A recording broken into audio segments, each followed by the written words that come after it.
our roundtable style debate on net neutrality.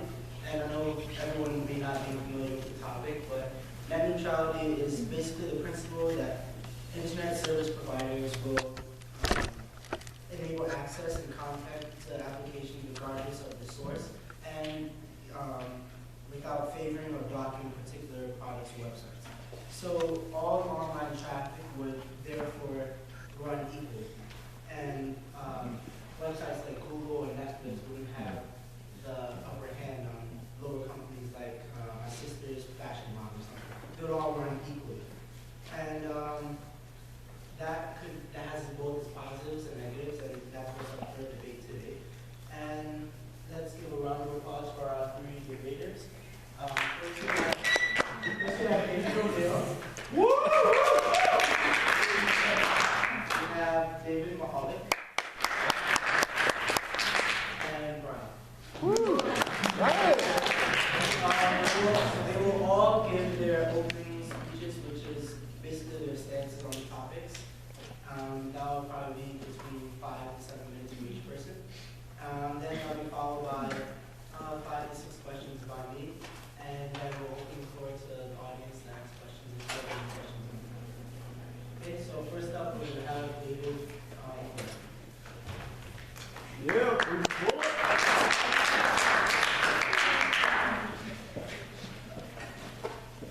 Thank you everyone for coming. My name is David, and I'm just going to give a brief outline of sort of how we got here legally, the net neutrality debate.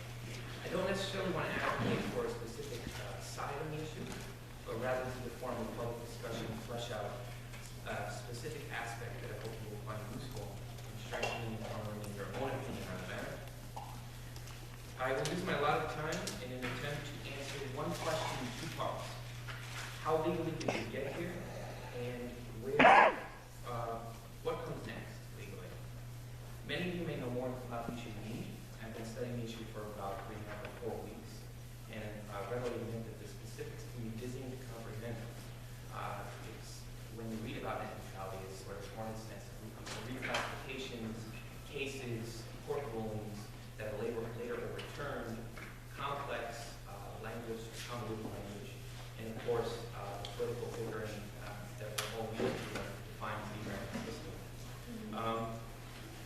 So, for the better part of the last decade, the FCC has been pitted against internet service providers, which is briefly ISPs, because of a central disagreement.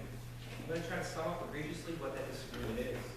In a nutshell, without getting into complicated yet important nuances that maybe we can flesh out later, the FCC, at this point, favors what they called in 2005 an open internet, which was the nucleus of what became commonly defined as net neutrality. The nucleus was originally theorized by a law professor at Virginia Law School, who's now at Columbia. I think it's a movie. I encourage you to check out his writings because he's sort of the father of net neutrality. It should be noted that the FCC's position has been evolving in this regard, thanks directly to public access. A year ago, last April, their position was much different than the one they codified last February. This is due mainly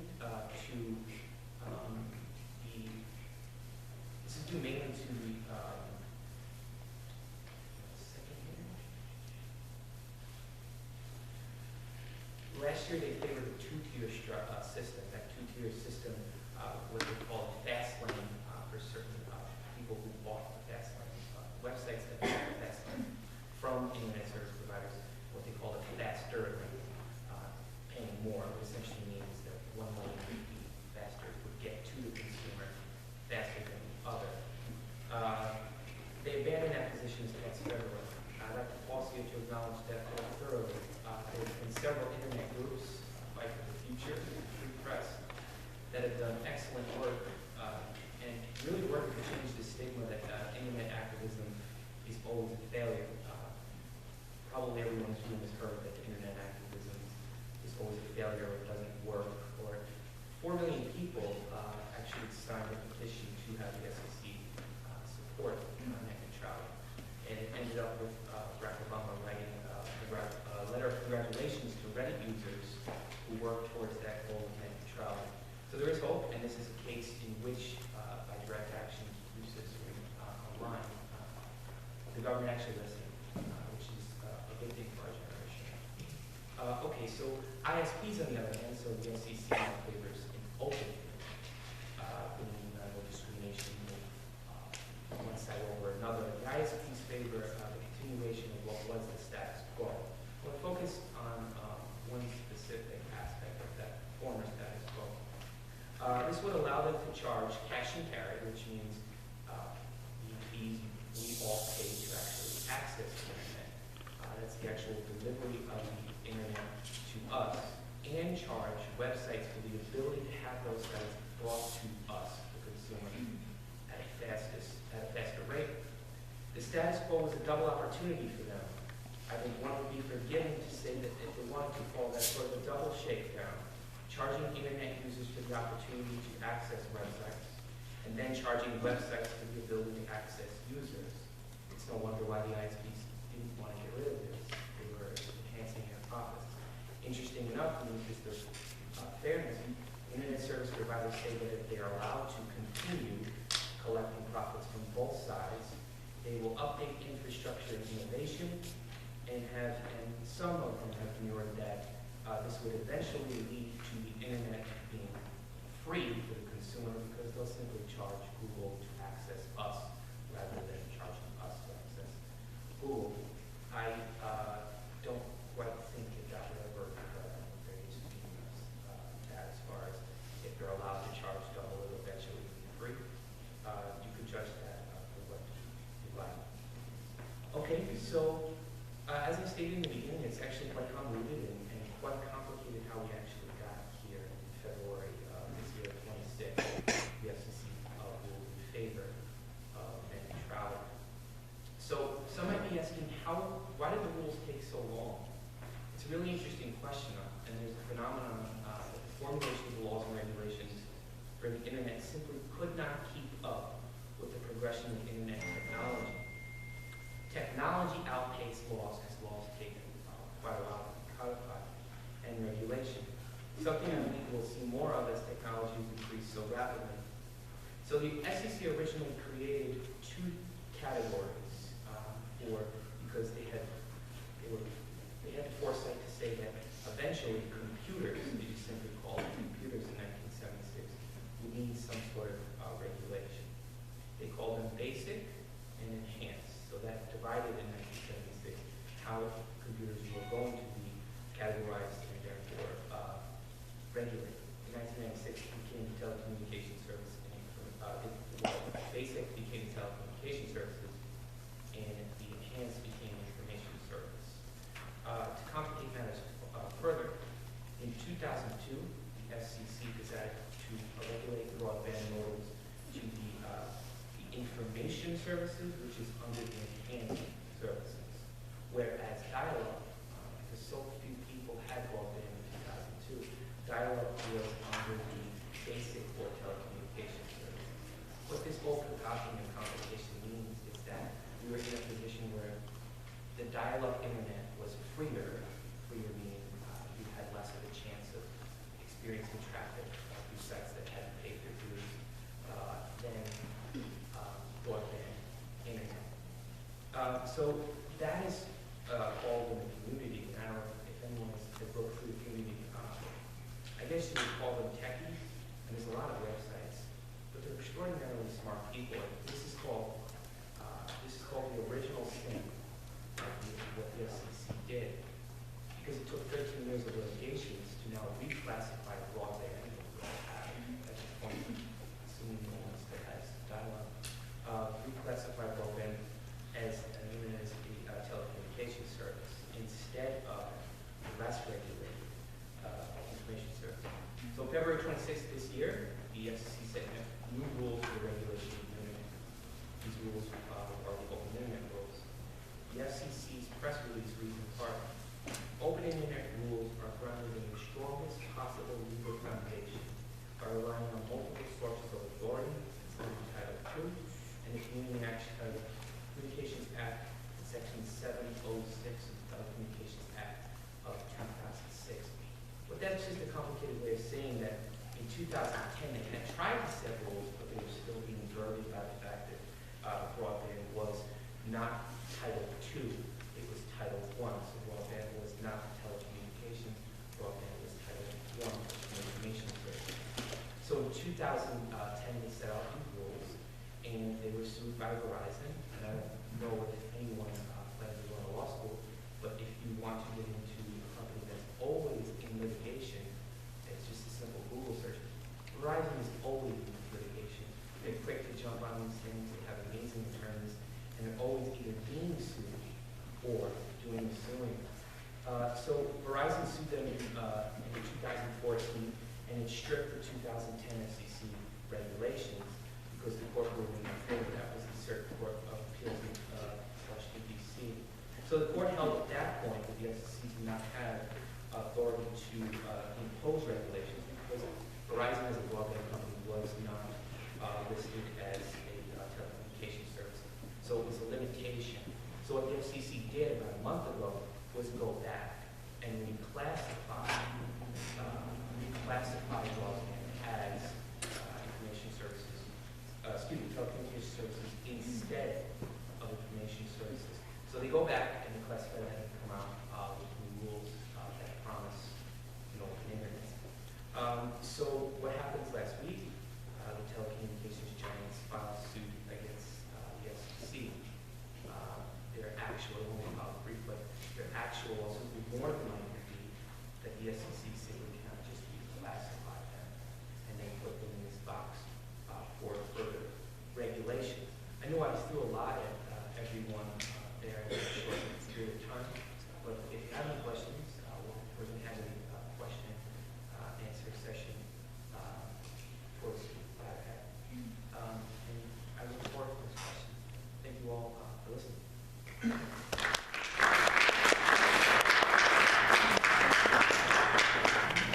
Next we'll have the speech from David Mahoney. How's it going? Justin introduced me. My name is David. I'll be talking about a little bit more about some of the legal aspects of the FCC's decision to continue with net neutrality. Back in February, they just made it perfectly clear that net neutrality is going to be here to stay for a while. And that's what eventually prompted the several lawsuits by the telecommunications companies. But part of the big reason why the telecommunications companies have so much clout and so much ability to constantly sue the federal government, because keep in mind, it's the FCC. The reason why is that they have these very powerful lobbying groups that they are able to come up with massive amounts of funding in order to carry out all these actions. Because who does these telecommunications companies represent? Do any of you guys know some of these big telecommunications companies? I mean, if you have internet, you should know at least one of them. Time Warner Cable. Time Warner Cable, that's one of them. That's a big one. Comcast, yeah. So we have these big, massive telecommunications groups teaming up together to pretty much slap you consumers in the face with extra fees. And that's what it kind of comes down to. We'll talk about more about what actually is going to happen at the consumer level when we do our questions. But part of the precedence I want to get back to with the FCC being able to say, hey, net neutrality is a good thing, despite all these lobbyists and all this money, is because of the Telecommunications Act of 1996. So back when most of us were toddlers, they had an act that said anyone can enter the communications business. And that's a very, very broad terminology. And as David said, as technology is evolving, it's been encompassed underneath that Telecommunications Act. So, Justin, I forgot what example you used of the company. What did you say? Whose website? Netflix and Google, but in order to compete with Netflix and Google, you have, I don't know, Joe Schmo's broadband service or whatever. Well, that light protects you to try to compete with these guys. I don't know if I want to go head-to-head with Time Warner Cable around here, but that's another story. So, the Telecommunications Act gave the FCC precedence, saying like, okay, we can have net neutrality because of this act. We need to keep the internet open to allow for business. Because if you guys take maybe marketing or economics, what happens when you keep business open to anybody? Competition, right. And competition benefits who? Consumers, yeah. So you don't have to pay a ridiculous amount of money to big monopolies that can jack up the prices just because they can. So I think it's a very good thing for net neutrality, and it's not just constant ranting from all of your hipster friends on Facebook. So,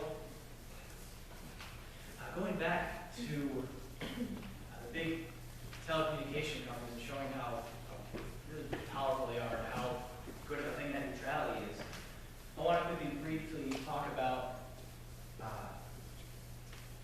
Comcast and Verizon, because when they were talking about net neutrality, these companies came to the FCC and said, hey, listen, what are you talking about? There's tons of competition. We compete with Time Warner, we compete with Verizon, Comcast, we're all very competitive. And that argument is wrong. That argument is completely wrong. Basically, the areas in which Verizon, Comcast, and Time Warner all have good broadband networks, they don't clash with each other. They don't really overlap. So let's say, I can't remember the exact way how it goes, but I believe, Time Warner Cable has the New York area. You're not going to be able to get Comcast internet service providers in New York, but you can get it in Philly. But at the same time, you can't get Time Warner Cable down in Philly. So they're not really competing. They've sort of kind of like picked places over the map that are in their separate corners to the point where they're not going to be butting heads. So no competition, more expense on the consumer. So it kind of stinks for all of us.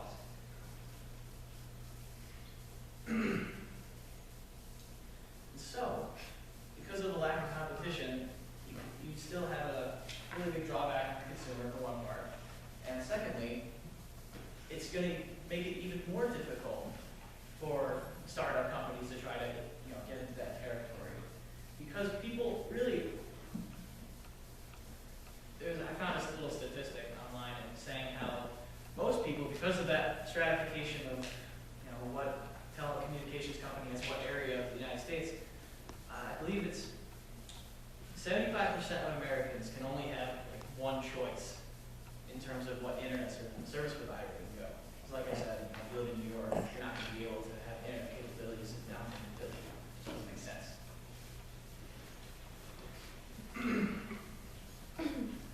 So with net neutrality, I argue that it's a very positive thing, it's a very good thing, and we should all be happy at night knowing that we can watch Netflix without having to go into fast lanes, slow lanes. If you think about fast lanes and slow lanes, it's the number of time you have to watch the circle go around and around. You get dizzy after a while. So that's the basic premise of my argument. Net neutrality is a good thing, and we will talk about it more when we get to the debate part of the discussion. Thanks, guys.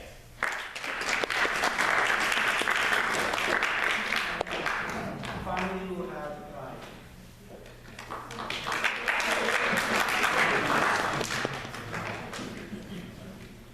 Alright guys, I know all of us are probably going home or staying around here for spring break, and most of us probably just going to be laying on the couch watching Netflix for the whole break.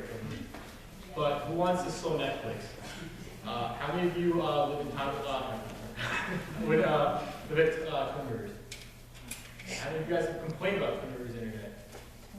I mean, that's been like the last couple of days. I mean, it's all because of net neutrality and all of it.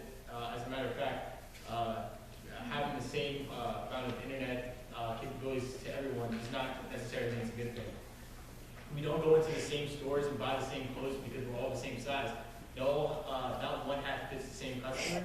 So in reality, why should we all have the same access to the internet when we need some use faster internet sites and others need slower download speeds because they're not as popular. But in reality, we all choose websites that we want to visit. We all go on Facebook, we all go on ESPN, we all, go shopping on Amazon. But we don't all go to joestvrremote.com to buy a TV just because we choose choose the sites that we want to go to, and by choosing those websites, we basically give them a vote of confidence, and those websites grow because of our confidence towards them. Companies like LinkedIn, Facebook, and Twitter all got their starts within the days that when the internet was not neutral. Because of that, we all give them our vote of confidence, because we all go on those sites, we all subscribe to those sites, and because of those things, the site has grown and become multi-billion-dollar corporations that we all use each and every day. All web pages aren't created equal, like I just stated. We're all going to be accessing sites, for different reasons. And yes, we would all want TV.com, .com to load fast because we need, some third-party company to give us a TV remote to access that. But at the same time, Amazon will have those same remotes and they will load faster for us because more things are on Amazon. So why do we not need net neutrality? For one, it does eliminate competition in the marketplace. So we are all forced, yes, to use Time Warner Cable, Comcast, Optimum, depending on where you're from. But by having small startups, like if we were to have like Joe's broadband network or Justin's broadband network, they're small startups, so they're going to ultimately cost more money. Who wants to pay for more money? I sure don't. I'm paying $75 a month, and I'm getting pretty crappy internet at my house. So, I don't want to pay more money for something. It might work better, but ultimately it's not going to. Companies like Verizon, Optimum, like I just said, by having these large corporations within the field, ultimately will reduce the prices and keep prices low. If somebody would tend to feel like Joe's startup for broadband or something, because they could lower the prices and still make the same profit margins on top. Also, by allowing net neutrality, our Netflix will load slower, like I just made the point before. Not all hats fit the same way. If we give Netflix the same speed that Joe's TV remotes are going to be using, we're all going to be waiting for, Orange is the New Black to load for 6 hours. And who wants to be sitting there for 6 hours for an hour TV program to load? Nobody. So by having these websites that we put our vote of confidence within, we're ultimately giving them our confidence, our money, and reasons to stay up and running on the faster web because we appreciate them more. It's the best thing that we all want for the internet. We all want faster websites to download faster. We also feel that by having access to these sites that load faster, it will give us access to information that we feel is correct, that we feel that we need more, not necessarily things that are smaller and aren't as important to most people. But again, I don't necessarily agree with this view, but I do agree that we should limit how the internet is not considered a public utility. You can go around Europe in most cities, get fast Wi-Fi service, faster broadband down speed within your home, and for a cheaper rate than we are here in the United States, As a result, we just need to change infrastructure within this country. Most people know, like, if you look at bridges, the roads in Binghamton in general, they all need fixing. The same thing with our internet. We need broadband to be equal to everyone, but at the same time, we need those companies to regulate it so we have the choice to use whatever company we want. In reality, like the electric company is subsidized, like in California, you can pay for different rates based on the usage that you're using. So why don't we pay more for internet that we want faster? We shouldn't be getting 30 megabytes per second download speeds when we're paying for 50. If you're paying for 50, you should get 50. And that's why Time Warner Cable, Comcast, and all those companies should stay around, because by having those companies being subsidized ultimately by the government and building better infrastructure, they're able to bring a better product to us and a better premium product rather than somebody who has a startup, because they are able to provide to us for a much cheaper cost. With that being said, let's get this debate started.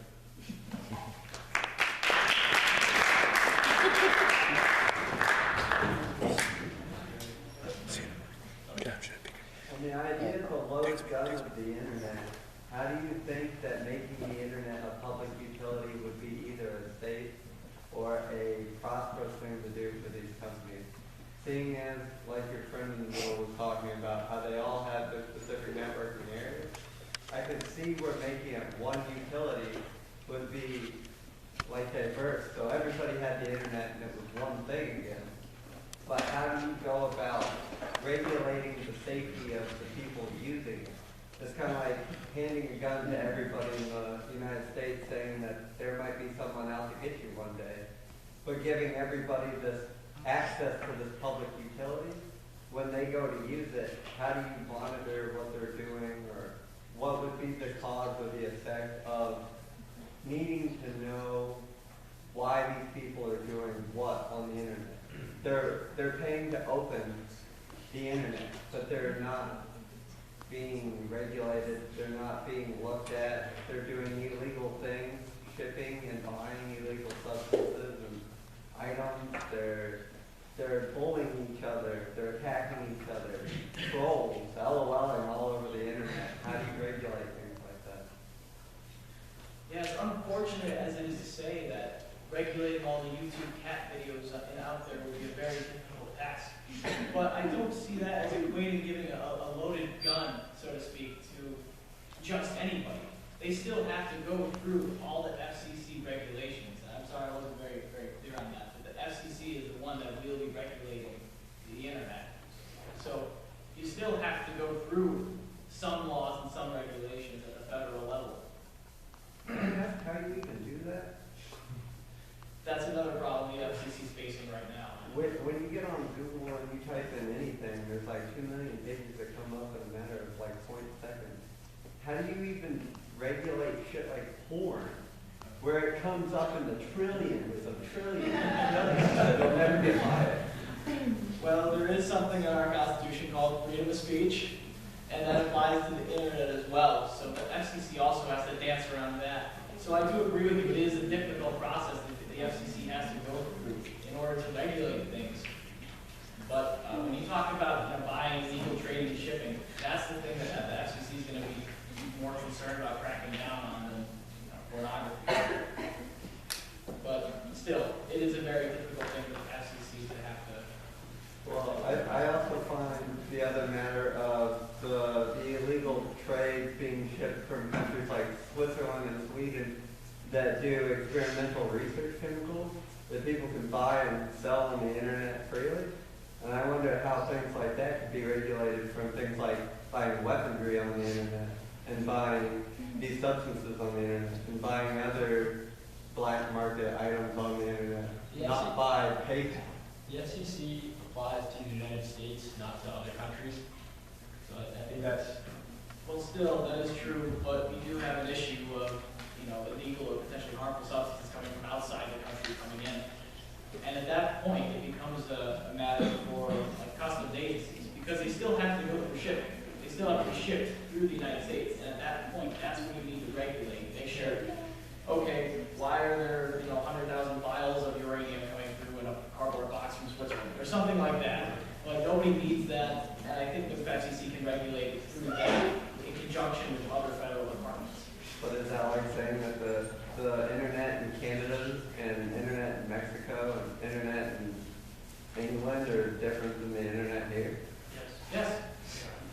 They are. And how does that apply? How does that work? No, but it is a matter of having an idea of national internet, so to speak. If you think about who are the people providing it, and you do look at communications companies like Comcast, Verizon, they don't really operate very well overseas.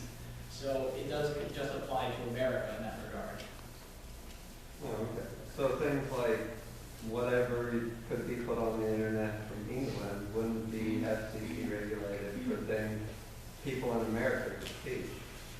Not necessarily. I mean, they're creating a website, but as we access the internet, it's about the download speeds and what we want to access and what we feel, like I said, about confidence in the websites.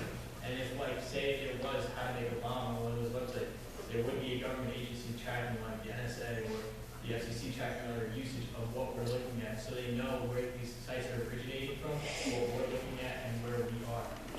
By making it a public utility, ultimately, you have to pay, you pay the electric company, you pay the water company. Those are all private companies that provide us these services, but they're all subsidized and regulated by the government.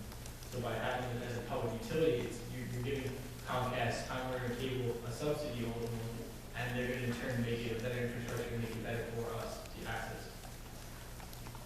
Okay, we will open the floor to questions for everybody after the 5 or 6 preset questions. Okay. This one is for David O'Neill. Can you tell us a little bit about how the lack of net neutrality would affect the average internet user? The regular Joe? Well, okay, so how can net neutrality be overturned? There are two ways for it to be overturned: judicial. If companies like Verizon are successful in litigation, and the other way would be congressional. If Senate or House Republicans want to pass a bill, to overturn it. So there would be two ways in which it could be overturned. So if it were overturned, we're safe now. It doesn't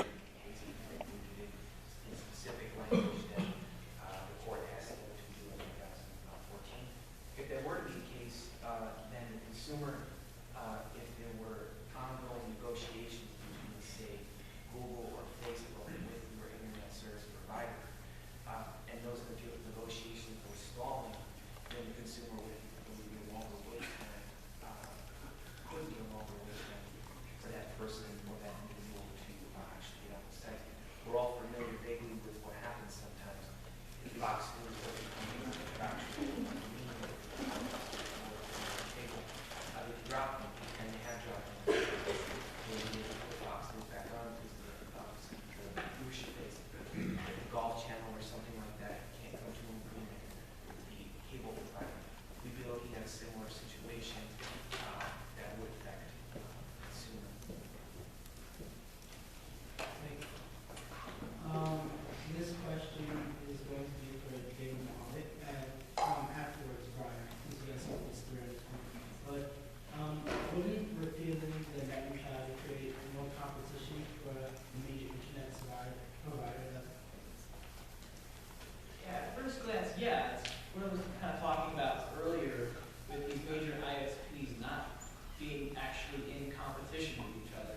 Like I mentioned, Time Warner Cable is in New York, Comcast is in Hawaii, or the same goes for the West Coast.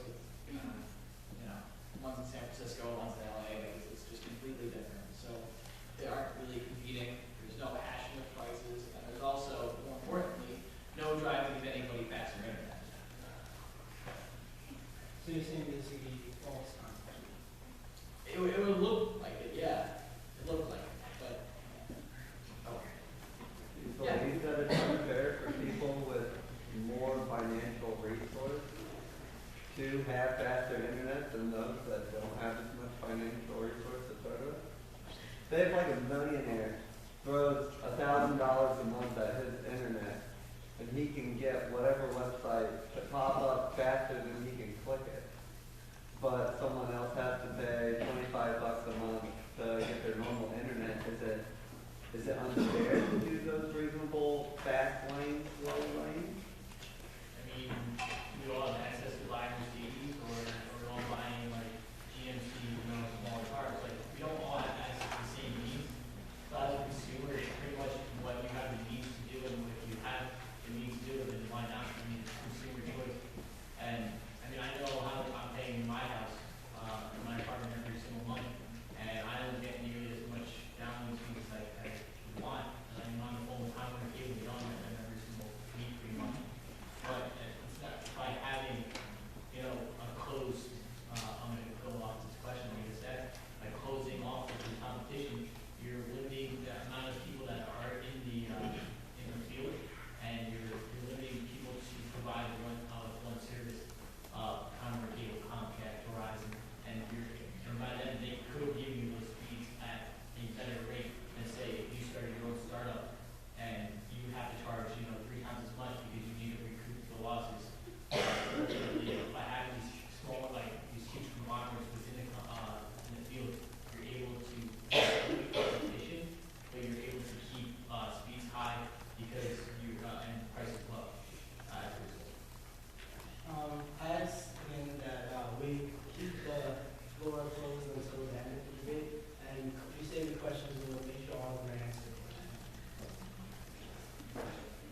it could be a very smart person who manages to create a very intrinsic broadband system for that area.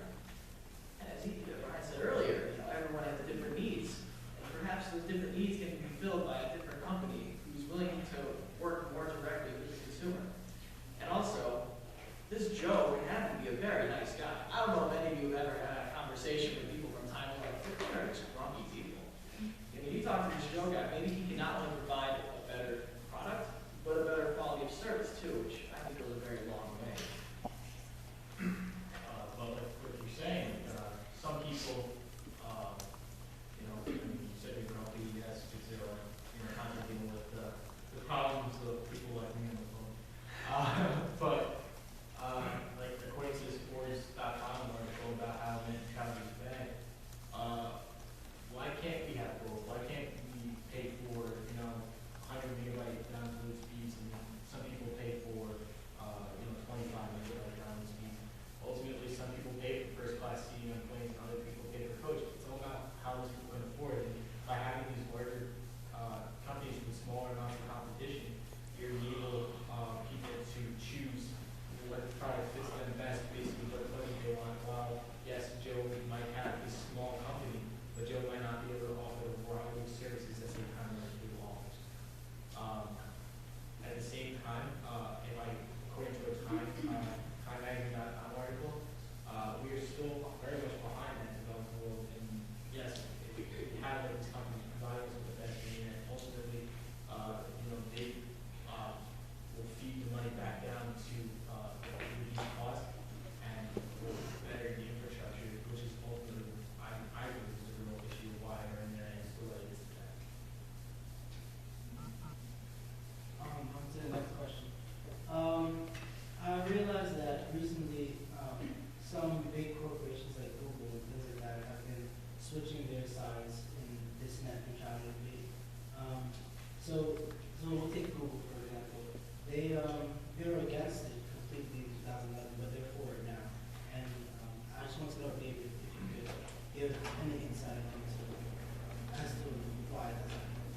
Yeah, so as David said earlier, this whole net neutrality issue has been going on for many years.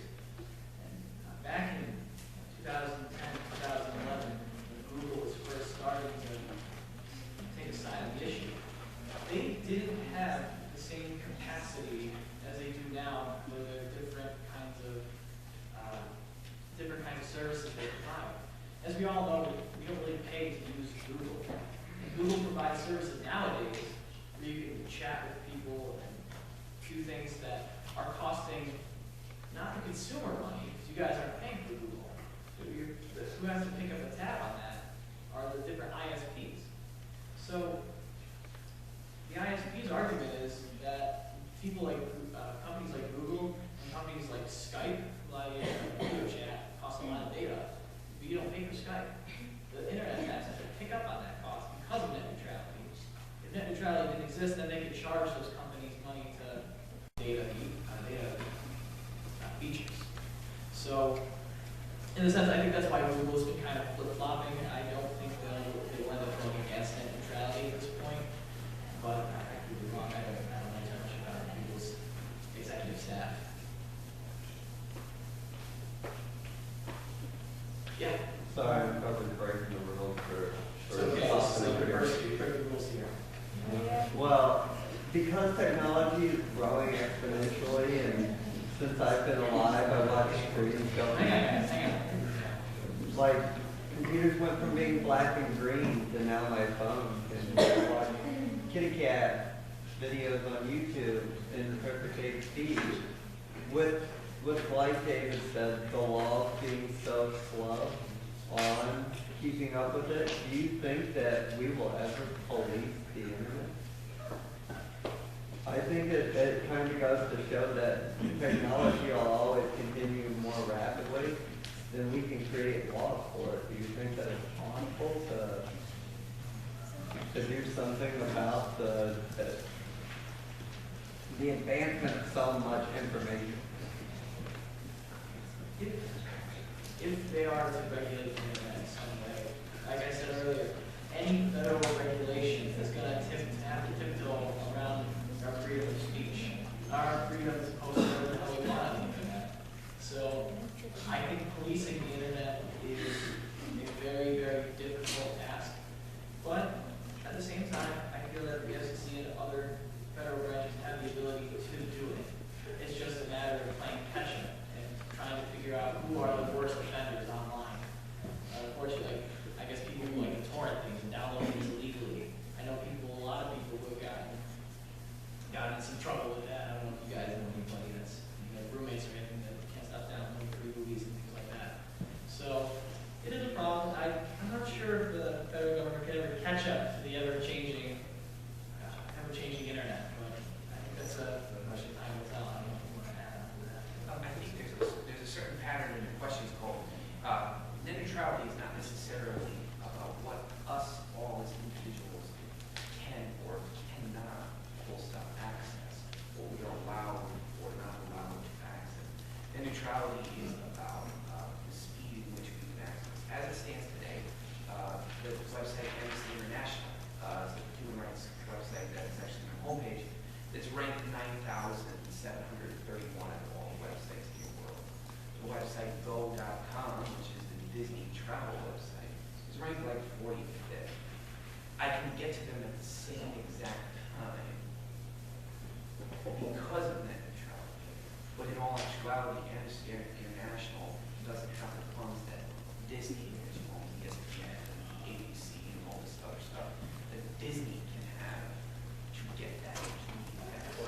So your questions don't have answers because there is no infrastructure as to what websites to bring in or what websites we can access. There's a thing called the deep web. We can all access the torrents, sites that sell organs, sites like you mentioned, that you can get, psychedelic drugs and things. Well, it's illegal in law, but you can still access them.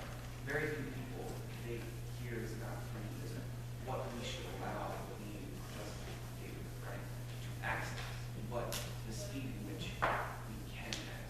So it's a little bit off. So the net neutrality is not about fencing any of the information, it's about the speeds in which you can access it. The speeds in which you can access.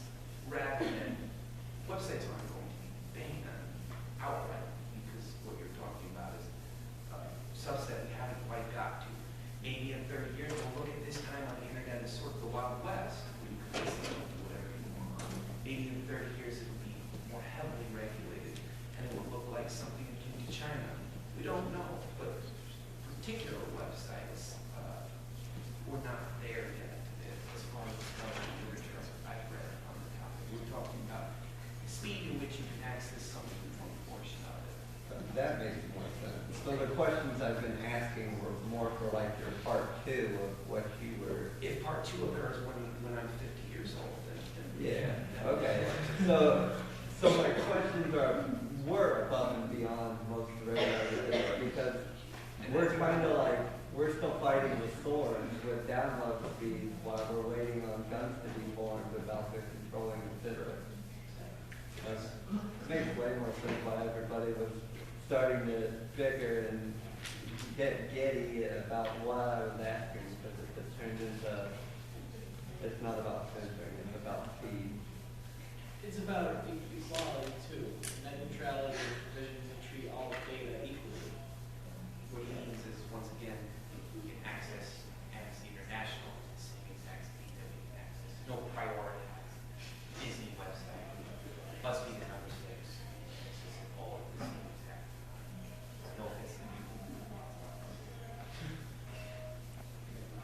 This will be one of the last questions. This one's going to be for Brian. Do you think that being against net neutrality will kind of form the same relationship with big companies like Google and Netflix as Walmart has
mobile broadband use was consumed 8% by videos.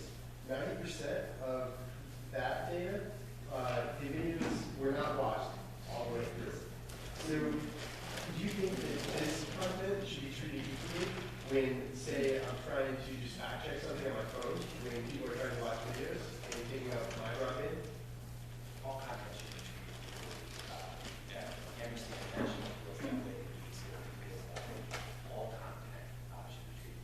The apparatus you need to differentiate between what you're looking at and what I'm looking at, and to judge that against some sort of standard, that's cost tons of money. I actually could envision, I do understand the frustration. That's slow internet here, and then I find out someone in the booth next to me in the library is watching Shameless on Netflix. I understand the frustration of that. I'm trying to get something done, but it's a trade-off, my friend. It's a trade-off in this system, and I certainly can advise you. It'd be very difficult to go through that situation. Piggyback on that too. So I'm not quite sure what source you kind of looked at. If the videos were always watched, 100% the way through. But if I'm watching something on Netflix, like a movie or a video, I'm not going to stick around for the credits. I never do. So I just skip it. Now, hopefully that doesn't count as me not watching the entire video, but if it does, that could make up for a lot of reasons why people don't finish their videos. Which, at the same time, you still want to have an adequate internet speed for watching what you're in there for. I'm sure the guys can have that, but Yes, Paul. Same question, but instead of between videos and information, it's between business classes and public use. Do you think that the amounts of data should be different there? Well, like I was saying, if business has the means to buy faster internet and say us as individuals, then sure, I mean, they have the money to do so, so why not? They have the money, like, if I have the money, I say I spend the money on the right, I should spend it on, I need, fast download speed because I need to know, what's going on in the New York Stock Exchange, because that's what I'm dealing with in stocks, and they change like every second. And of course, I'm going to pay for faster speeds that are enable me to do so. I kind of disagree to an extent, actually. Let's get out of it. But in regards to that, do businesses have a right to faster internet than everyone else? I don't know. That seems more like a political debate. But I'm okay with it as long as the appropriate amount of infrastructure, the appropriate amount of hardware that these big businesses will need in order to make their fast internet doesn't interfere with the average consumer. If at any point it interferes with the consumer and they're getting slower just because big businesses are paying more, then I don't think that's right. Like you were saying, and I said before, infrastructure needs to be changed. We pay for, like I get some 50 megabytes per second download speeds and I don't get them at my house. And that's not because hardware is going to say I'm limiting your download speeds because of what you're accessing. It's like access ESPN, access Disney, when I'm trying to go on vacation, access all those faster sites. But yet they still don't download faster. It's because our infrastructure is full. We need to invest in things like that. I mean, you drive down Riverside Drive and you see potholes on the road. That's basically what the internet is like. It's like a bunch of potholes with losing connections and old wires and an old way of doing things. While if we change that structure and the goal, if you was to have, yes, some businesses will get fast downloads because they pay for them, but I would be able to get my 50 megabytes per second download because I paid for it. And then kind of going back to the comment, I was watching a John Oliver video. I don't know if anyone's seen the John Oliver video on net neutrality. It's really funny and seen. But in terms of infrastructure and proportionate to the amount of megabytes per second that the average consumer actually receives, the United States, we are so below the list. We are below countries like Estonia in terms of the amount of speed we actually get. So I think that's kind of unfortunate that a country like us is, conserve a country like Estonia who doesn't have the infrastructure we do. Just as an aside, Estonia is actually a really good place to live. Yeah. It's not a human development there. It's very successful. They're actually like top 25 corruption index. Go up the next as far as places to live. Like weren't born here in the United States, so we wouldn't be a bad place. You like slightly faster internet too. So, any other questions? Yeah, I was wondering, you mentioned how you're talking about how our infrastructure is shit in this country. If, you know, and you had mentioned previously how Comcast and Time Warner have their geographic niches that prevent, they don't cross, they don't compete with each other geographically. What motive, if net neutrality was put into, or was removed, and you were able to pay more money to the cable company for faster download and upload speeds, what motive does that cable company now have to invest in better infrastructure when they already have you in their pocket based on your geography? I totally agree with you. It's not necessarily the stance I believe, but no, I mean, if you were to start your own broadband company and we gave you, you know, valid and they started losing business because of it, you know, then they would have to incentivize them. Like, without net neutrality, companies that we do give our valid confidence towards are able to grow. Facebook was able to grow, Twitter was able to grow, Google was able to grow because of it, because of non-net neutrality issues. So if you gave, you know, your own startup a valid confidence to, you know, say, I'm going to build different infrastructure, we give you our money to do so, and of course, like, they're going to have a reason to do so. One last question. First, Oh, yeah. first, and then So my question is just based on the clarification. So for example, you know there's like a lot of shopping on one website, for example, like there's a big sale and everybody's waiting until 12 p.m. to hit, or 12 a.m. to hit. So everyone goes on that site. And then the site just crashes out of nowhere. So like would net neutrality prevent stuff like that from happening, or it causes stuff like that to happen? no, not necessarily. That is more on the website server than anything. So if you're trying to, everyone's trying to get tickets to, you know, the Frozen 2 sequel or whatever, it's not it would be an infrastructural problem on the part of movies. The technology that they have, so you can handle that traffic at that point.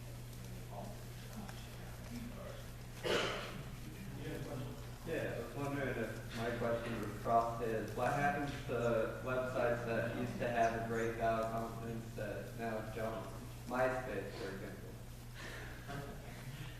I mean, since we did give them our valid confidence, they're, you know, they are still going to receive those, they don't pass down those pieces, there is still, it was, and if there still is, and some people still use it for music and stuff, there's still valid confidence for those sites to keep running. And they do have to be completed as well as the resources most of those companies do, with like, you know, slow down speeds. Do you think it's wasteful? What's up? Do you think that's wasteful? To give something like MySpace faster download speed when I don't think a single person in this room probably checked their MySpace in a year? Yeah, I mean, you know, that's an argument. There are people that use it. It's like, it's a lot, it definitely has reinvented itself in what it's serving as. It's not, you know, Facebook has replaced it as a social media while MySpace can still go on there and access, you know, a lot of bands still use it and post grades and stuff. So, I mean, it's definitely has changed its demographics of what it's trying to influence. Yeah, I think it would just be a matter, it'd be kind of subjective to the actual website. I mean, you could use MySpace as an example, or you could just use a random website for, you know, one like internet joke, and you know that joke actually dies off, but you still on the website. I personally think that it should have equal, access, equal terms of speed, no matter what. But at the same time, though, it does kind of ask back the question of what use are we getting out of it. And it's not really about usage, it's just coming back to that right of that one jackass who wanted to post that website in the first place. So it comes down to rights and equality under the law. So that's my response. But Well, thank you for answering all of my badgering questions. I'm do you have any other questions? Okay, it's time for the raffle. Yeah.